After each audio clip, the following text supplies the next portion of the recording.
बिरजू एक अमीर आदमी था, लेकिन अचानक से बिरजू का सारा कारोबार ठप पड़ जाता है और वो एक ही रात में अर्श से फर्श पर आ जाता है। इसके बाद बिरजू का एक्सीडेंट भी हो जाता है, जिसमें वो अपने पैर खो देता है।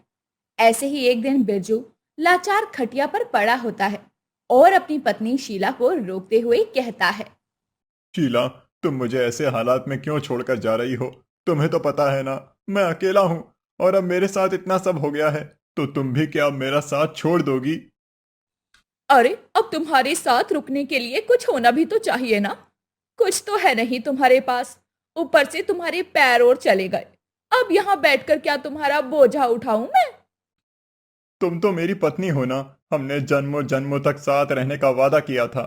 लेकिन तुम मुझे छोड़कर चली जाओगी तो मेरा क्या होगा? मेरे बारे में तो सोचो। अब जो भी हुआ उसमें मेरा तो कोई हाथ नहीं था ना। भगवान खुद ही ये चाहते थे, और भगवान ने ही सब किया है। मैं तुम्हारे बिना नहीं रह पाऊंगा। तुम्हारी होनी ना होनी से किसी को भी फर्क नहीं पड़ता है। तुम बस सब पर बोझ हो। अरे, मैं तुम्हारे साथ रहूंगी। इससे तो अच्छा है ना कि मैं दूसरी शादी कर लूं। देखो, तुम अपाहिज हो और तुम्हारी वजह से मैं तो अपना जीवन बर्बाद कर नहीं सकती हूँ ना।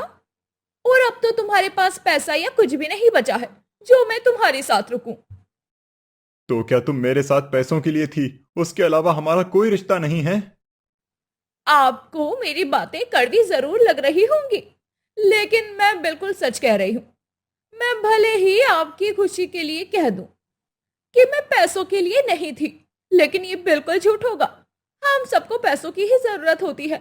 और ये बताइए ना, बिना पैसों के है ही क्या इस दुनिया में? जब तक हमारे हाथ में पैसे नहीं होते, तब तक हमें कोई नहीं पूछता। और अब मैं आपके साथ रहकर अपना भविष्य नहीं खराब कर सकती। ठीक है, अगर तुमने अपना मन बना लिया है और तुम यही चाहती हो, तो मैं तुम्हें रोक नहीं सकता हूँ। ये तुम्हारी मर्जी है और तुम्हारा फैसला मुझे मंजूर है। अगर मेरा ये फैसला नहीं भी मंजूर होता ना आपको, तो भी मैं आपके साथ नहीं रहती। क्योंकि किसी के साथ रुकने के लिए कोई वजह भी तो होनी चाहिए।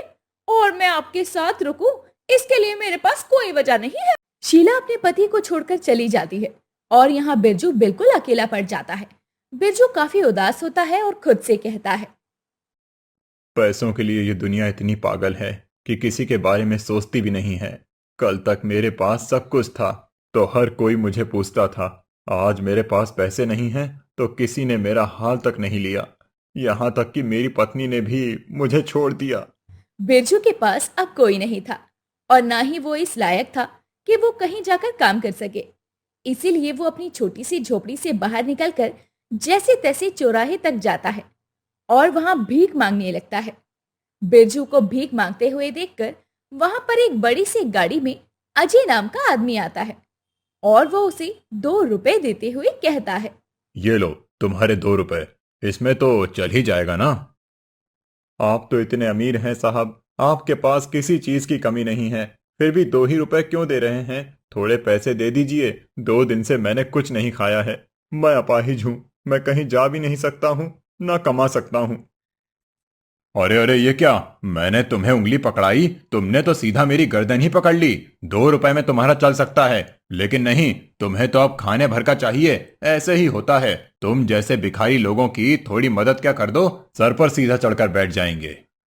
शायद आप गलत समझ रहे हैं। मैं ऐसा नहीं हूँ। भीख मांगने की नौबत आ चुकी है मेरी, इसीलिए मैं भीख मांग रहा हूँ। अगर मैं अभी कोई काम कर सकता ना, या फिर मुझे कोई काम मिल जाता ना, तो मैं कभी किसी के आगे भीख नहीं मांगता। कोई भिखारी जानकर भीख नहीं मांगता है, मजबूरी में ही उसे ये सब करना पड़ता है। और आप जैसे लोग जिनके पास किसी चीज की कोई कमी नहीं होती है, वो दिखावा तो जरूर करते हैं कि हम तुम्हें दान दे रहे हैं, लेकिन वो अपने मन में खुद भी जानते हैं कि उनके दिए हुए दान से किसी का कुछ भला नहीं होने वाला है। तुम्हारी अकड़ तो कुछ ज्यादा ही है। एक तो तुम्हारी मदद कर रहा हूँ, ऊपर से तुम मुझे इतना सुना रहे हो। ठीक है, जब तुम्हारा 2 रुपए से कुछ नहीं होगा तो तुम्हें 2 रुपए देकर क्या करूं? मैं नहीं दे रहा तुम्हें पैसे। तुम यहाँ पर पड़े रहो। तुम्हारी यही हैसियत है, भिखारी कहीं के। आता ना जाता कुछ मुझे ज्ञान देने चले हो। अजय इतना बोलकर अपने 2 रुपए उठाता है और वहां से चला जाता है। बिरजू को काफी शर्मिंदगी महसूस होती है और वो खुद से कहता है। सच में कोई किसी गरीब की मदद नहीं करेगा, लेकिन पुण्य कमाने के लिए दान पेटी में हाथ जरूर डाल देंगे कि हाँ, हमने दान किया है। भगवान, आप तो मेरी हालत देख रहे हो ना। अब आप ही कुछ करो। मुझे तो कुछ समझ में नहीं आ रहा कि मेरा क्या होगा। भीख मांगने की नौबत आ गई है और अब कुछ दिनों में दिवाली है। भिखारी की दिवाली कैसी होगी। बिरजू अब रोज चौराहे पर जाता और रोज इसी तरह भीख मांगता। कभी 1 रुपए तो कभी 5 रुपए। इसी तरह बिरजू को भीख मिलती और उससे जितना भी हो पाता उसी से वो अपना पेट पालता है। ऐसे ही काफी दिन गुजर जाते हैं। कुछ दिनों के बाद बिरजू अपने घर के बाहर ही खटिया पर बैठा होता है। तभी उसके पड़ोस में रहने वाली ज्योति नाम की लड़की आती है और खाना देते हुए कहती है, हमारे घर पर ये खाना बच गया था, अगर आप बुरा ना माने तो आप ये खा लीजिए। बेटी, तुमने मेरे बारे में इतना सोचा, वही बहुत है मेरे लिए। तुम दे दो, मैं खाना खा लूंगा। वैसे भी इतने दिनों से मैंने पेट भर के खाना नहीं खाया है, तो मेरे लिए तो ये भी बहुत है। ठीक है फिर, अगर ऐसी बात है तो हमारे घर पर रोज इतना खाना ही बनता है कि हर रोज बच जाए और वो फेंका जाए, तो मैं रोज आपको खाना लाकर दे दूंगी। ये मत समझना कि हम आप पर दया कर रहे हैं, लेकिन वो खाना फेंका जाए इससे तो अच्छा है ना कि आपको मिल जाए। मेरे लिए तो ये अच्छी ही बात होगी ना। ठीक है बेटी, तुम मेरे लिए इतना कर रही हो, सच में बहुत है। भगवान तुम्हें हमेशा खुश रखे।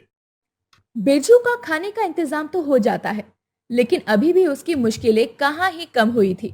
दिवाली के साथ साथ अब ठंड का मौसम भी आ रहा था और अब बिरजू की झोपड़ी में उसे काफी ज्यादा ठंड लगती, क्योंकि उसके पास एक भी कंबल या चद्दर तक नहीं होता। बिरजू रात के समय कांप रहा होता है और खुद से कहता है, इतनी ठंड क्यों हो गई है। अचानक इतनी ठंड हो गई। और अब तो सर्दियों का मौसम आ रहा है और अब ये ठंड और बढ़ जाएगी। फिर क्या होगा मेरा। बिरजू जैसे तैसे सिकुड़ कर सो जाता है, लेकिन सुबह तक उसे काफी ज्यादा बुखार हो चुका था।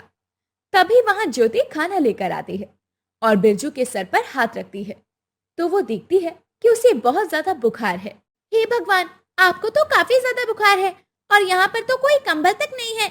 बाहर मौसम इतना खराब चल रहा है, कब इतनी सर्दी कब गर्मी, ऐसे में तो आपकी तबीयत खराब हो जाएगी। बेटी, मेरे साथ जितना हुआ है उसके बाद तो मुझे ये कुछ भी नहीं लग रहा। मैं बिल्कुल ठीक हूँ। वैसे मैंने तुम्हें गांव में कभी नहीं देखा, लेकिन तुम मेरे घर रोज आती हो। अभी कुछ दिन पहले ही हम इस गांव में आए हैं और मैं आपके पड़ोस के घर में ही रहती हूँ। आपने मुझे नहीं देखा होगा क्योंकि मैं इस गांव में नई हूँ, लेकिन मैंने आपको देखा है। आप अकेले रहते हो, इसीलिए मुझे अच्छा नहीं लगता और इसीलिए मैं यहाँ रोज आती हूँ। आपको मेरा यहाँ आना बुरा तो नहीं लगता ना। ज्योति बिरजू के सर पर ठंडे पानी की पट्टियां रखती है और बिरजू के लिए एक नया कंबल लेकर आती है। दिवाली से 2 दिन पहले बिरजू जब रात में सो रहा होता है, तभी बिरजू के घर में ज्योति आती है, लेकिन आम लड़की के रूप में नहीं, बल्कि लक्ष्मी माँ के रूप में। बिरजू, मैंने तुम्हारी इतनी बार परीक्षा ली, लेकिन तुम्हारा धैर्य कभी भी डगमगाया नहीं।